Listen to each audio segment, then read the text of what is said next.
Bonjour, aujourd'hui est la fête de Saint-Sulpice Sévère. Il est né en Aquitaine, vers l'année 350. L'Aquitaine, c'est ici en France, d'une illustre famille. Comme tant de ses contemporains, Sulpicio Severo fait ses débuts comme avocat. C'était alors le chemin le plus court pour obtenir les honneurs.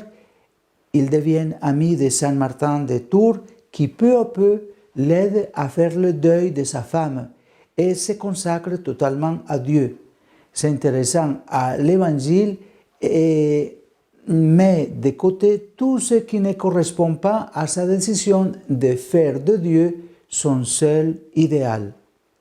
Comme pilule, apportons nos propres talents et impliquons-nous pour réparer les dommages causés par les abus humains à la création de Dieu.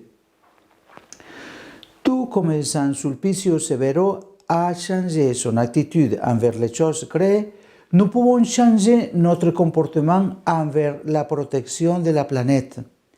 Le pape François, précisément dans l'encyclique Laudato Si, nous dit « J'adresse une invitation urgente à un nouveau dialogue sur la façon dont nous construisons l'avenir de la planète.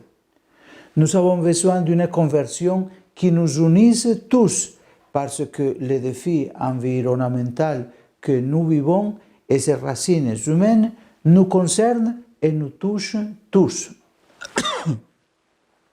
Le mouvement écologique mondial a déjà parcouru un long chemin digne d'appréciation et il a généré de nombreuses associations citoyennes qui ont aidé à la prise de conscience.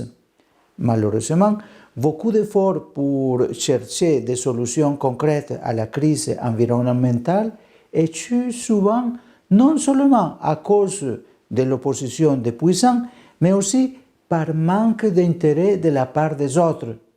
Les attitudes qui obstruent les chemins des solutions, même parmi les croyants, vont de la négation du problème jusqu'à l'indifférence, la résignation facile ou la confiance aveugle dans les solutions techniques.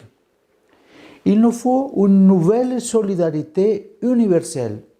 Comme l'ont affirmé les évêques d'Afrique du Sud, les talents et l'implication de tous sont nécessaires pour réparer les dommages causés par les abus humains à l'encontre de la création de Dieu.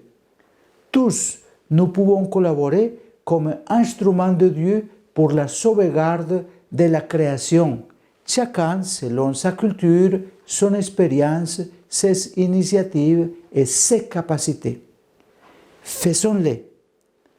Bonne journée.